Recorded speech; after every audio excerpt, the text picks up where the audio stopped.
नमस्कार मित्रांनो, ठिपक्यांची रांगोळी या मालिकेच्या आजच्या एपिसोडमध्ये निखिल अप्पूला म्हणतो की मी आणि डॉक्टरांनी नकार देऊनही तू बाळाला घेऊन इकडे का आलीस? अप्पू, तू खरंच ग्रेट आहेस. हा त्याग फक्त तूच करू शकतेस, परंतु प्लीज बाळाला घेऊन इकडनं निघून जा, असं तो हात जोडत अप्पूला सांगत असतो. आणि तितक्यात सुमीला शुद्ध येते. तेव्हा अप्पू घाईनेच आता तिथून निघून जाते. त्यानंतर ती आता रूममध्ये येऊन झोपलेली असते. सिस्टरला प्लीज सगळं काही सांभाळून घ्या असं सांगते. तितक्यात शशांक आता तिथे येतो. खुश होत नर्सला सांगत असतो की तुम्ही सांगितलेली सगळी औषधं आणली आहेत. तेव्हा ती नर्स आता तशीच तिथून निघून जाते. शशांकने अप्पूसाठी छान गुलाबाची फुलं देखील आणलेली असतात. तो एक्साइट होत सांगत असतो की मी आत्ता गेलो होतो ना, तर म्हटलं 4 गोष्टी घेऊनच याव्यात, असं म्हणत बाळासाठी आणलेली खेळणी दाखवत असतो. अप्पूला मनातून खूपच वाईट वाटत असतं. तितक्यात डॉक्टर स्नेहलता आत येतात. तेव्हा अप्पू आता हात जोडत त्यांना काहीही न सांगण्याची रिक्वेस्ट करते. आणि डॉक्टर स्नेहलता देखील शशांकला सांगतात, सॉरी शशांक, परंतु तुमचं बाळ नाही वाचू शकलं. ते ऐकून शशांकला खूप मोठा धक्का बसतो. शशांक पूर्णपणे हतबल झालेला असतो आणि तसाच म्हणतो, नाही डॉक्टर, तुमचा काहीतरी गैरसमज होतोय. मग अशी नर्स येऊन सांगत होत्या की आम्हाला मुलगी झाली आहे. तेव्हा डॉक्टर म्हणतात, शशांक, मुलगी सुमीला झाली आहे. कदाचित त्यांच्या ऐकण्यात काहीतरी चुकीचं गेलं असेल. त्यानंतर स्नेहलता देखील तशाच निघून जातात. शशांकच्या हातातील ती खेळणी तशीच खाली पडलेली असते. आणि तेव्हाच घरातील सर्वजण, पन्ना, अमेय, मानसी तिथे येतात. धक्क्यानेच शशांकला काय झालंय असं विचारतात. शशांक मात्र खूप रडत असतो आणि आमचं बाळ गेलंय असं तो रडतच सांगतो. तेव्हा पन्ना धक्क्यानेच म्हणते, तू हे काय बोलतोय शशांक? तेव्हा आता मानसी देखील म्हणते की अहो भाऊजी, हे काय बोलताय? तुम्हीच तर फोन करून सांगितलं होतं ना की अप्पूची नॉर्मल डिलिव्हरी झाली आहे, मुलगी झाली आहे म्हणून. तेव्हा शशांक बोलतो, ती मुलगी सुमीला झाली. नर्सच्या ऐकण्यात काहीतरी गोंधळ झाला म्हणाल्या. आणि तो खूपच रडत असतो. अमेय त्याला सावरत असतो. त्यानंतर पन्ना आता अप्पूकडे येते. अप्पू मात्र स्तब्ध झालेली असते. तर दुसरीकडे सुमीला शुद्ध येते. निखिल मात्र बाळ हातात घेऊन रडायला लागतो. सुमी विचारते, काय झालंय, तुम्ही रडताय का? तेव्हा निखिल म्हणतो, अगं हे तर आनंदाश्रू आहेत. त्यानंतर सुमी विचारते, तुम्ही आईबाबांना कळवलं का? निखिल म्हणतो, नाही अजून. तू शुद्धीवर आली नव्हतीस ना, आता कळवतो, आधी डॉक्टरांना सांगून येतो, असं बोलून तो आता बाळाला सुमीजवळ ठेवतो आणि बाहेर येतो. बोलून निखिल आता अप्पूच्या रूममध्ये आलेला असतो. इकडे पन्ना आता रडतच विचारते, हे कसं झालं ग अप्पू? तेव्हा अप्पू सांगते की पन्ना काकू, तुला माहिती आहे ना, माझ्या प्रेग्नेन्सीत कॉम्प्लिकेशन होते. त्यात पोटावर पडल्यामुळे मार देखील लागला होता. त्या गडबडीत डॉक्टरांनी खूप प्रयत्न केले, परंतु सगळ्याच गोष्टी नसतात ना आपल्या हातात, असं बोलते.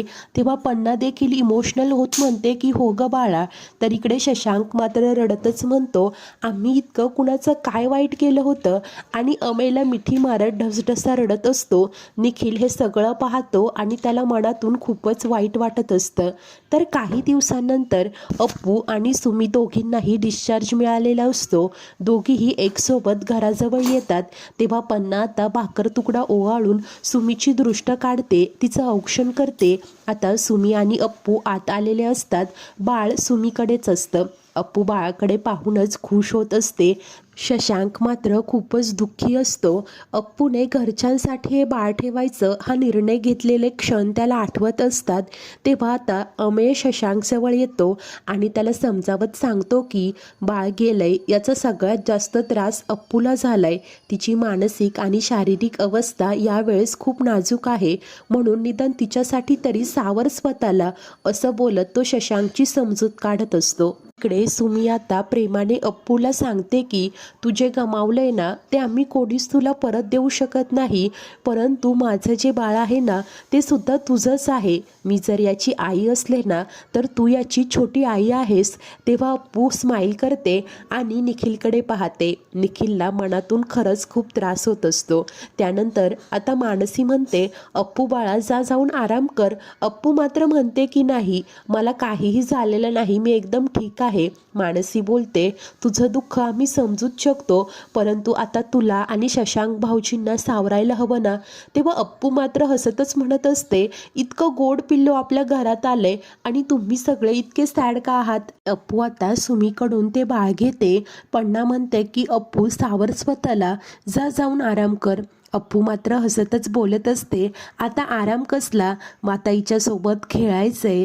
आणि ती आता बाळाशी गप्पा मारत असते. सर्वांनाच अप्पूकडे पाहून खूप वाईट वाटत असतं आणि तितक्यात माई परत येतात.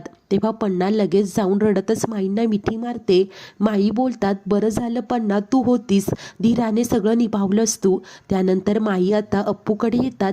तेव्हा अप्पू विचारते, एकटीच आलीस, सुआई, विठूबाबा आणि दादा काका कुठे. तेव्हा माई सांगतात, अगं दुर्गा आत्यांची तब्येत अजूनही नाजूकच आहे. अप्पूला म्हणतात, दे इकडे बाळाला माझ्याकडे. अप्पू मात्र लगेच माईंना थांबवते. तेव्हा सर्वजण धक्क्याने पाहू लागतात. तेव्हा अप्पू हसतच म्हणते, खडूस, अरे तुझ्या पिशवीत तिथे सॅनिटायझर आहे, ते दे ना माईला, ती प्रवासातनं आली ना, उगीच आपल्या बाळाला काही व्हायला नको. तेव्हा अमे आता ते सॅनिटायझर माईंकडे देतो. माई पुन्हा एकदा आता बाळाला घ्यायला जातात. तेव्हा अप्पू पुन्हा त्यांना थांबवते आणि म्हणते की माई, अगं आपल्या घरात इतकी गोड गोंडस लक्ष्मी आली आहे, मग तिच्या हातात गिफ्ट द्यायचं आणि मग बाळाला कुशीत घ्यायचं. तेव्हा माई होकार देतात. घाईनेच त्यांच्या पर्समधील पैसे आता बाळाकडे देतात. आता लाडानेच म्हणते, माई आजीकडे जायचंय का, आणि बाळाला आता माईंच्या कुशीत देते. त्यानंतर ती सांगते, ते वर बघितलं की कोण आहे, पन्ना आजी आहे. आणि अमेय दादा, मानसी वहिनी, तुम्ही असेच का उभे आहात, चला पटपट बाळाला गिफ्ट द्या. आणि काय रे खडूस, तू असा शांत का आहेस, तुझ्याकडनं तर तिला स्पेशल गिफ्ट हवंय, खडूस बाबा, असं बोलून जाते. आणि पुन्हा पटकन तिला तिची चूक लक्षात येते. अप्पू दबक्या आवाजात म्हणते, खडूस मामा, मामा आहेस ना तू तिचा. तेव्हा आता सुमी म्हणते, अप्पू अगं या सगळ्याची काही गरज नाही. अप्पू म्हणते, असं कसं, देईन ना तो, स्पेशल गिफ्ट देईल तिला. आता शशांक उठतो, येऊन तो बाळाला काही पैसे देतो.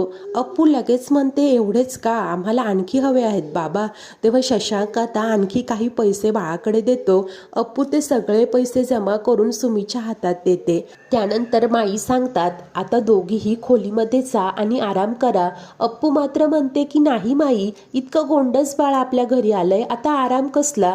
ते ऐकून सर्वांनाच खूप वाईट वाटत असतं.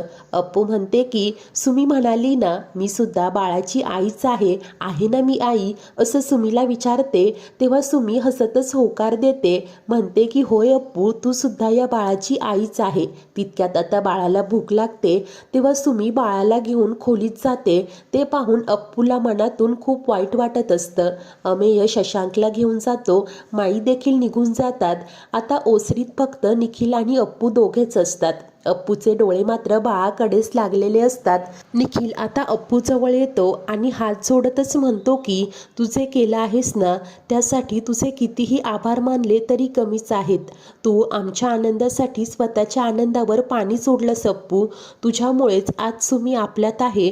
तुझ्याशिवाय ती या धक्क्यातून सावरूच शकली नसती. तुझे उपकार मी आयुष्यभर फेडू शकत नाही. तो खूपच इमोशनल झालेला असतो. तेव्हा अप्पू देखील आता भावूक होत बोलते की काय बोलतोय तू दादा, हे असं बोलून मला मोठं करू नकोस. आणि हे बाळ तुमचंच आहे आणि तुमचंच राहणार. परंतु एक गोष्ट लक्षात ठेव, मी शपथ दिली आहे तुला, ही गोष्ट फक्त आपल्यातच राहणार. तर पुढील भागात अप्पूने बाळाला तिच्या खोलीत आणलेलं असतं. तेव्हा शशांक म्हणतो, हे काय, तू बाळाला इथे का घेऊन आलीस. तेव्हा अप्पू म्हणते, बाळ आज रात्री आपल्याच खोलीत राहणार आहे. मी निखिल दादाला व्यवस्थित सांगून आलीये. शशांक मात्र चिडचिड करत म्हणतो की ते सुमीचं बाळ आहे, जा जाऊन तिला नेऊन दे. जर का रात्री अपरात्री बाळाला भूक लागली तर काय करणार आहेस. अप्पू इमोशनल होत म्हणते की काहीच कळत नाही का मला, मी व्यवस्थित सांभाळू शकते आणि जर त्याला भूक लागली तर, असं बोलतच ती आता गप्प होते. अशाच नवीन भागांच्या अपडेटसाठी आपल्या चॅनलला नक्की सबस्क्राईब करा. धन्यवाद.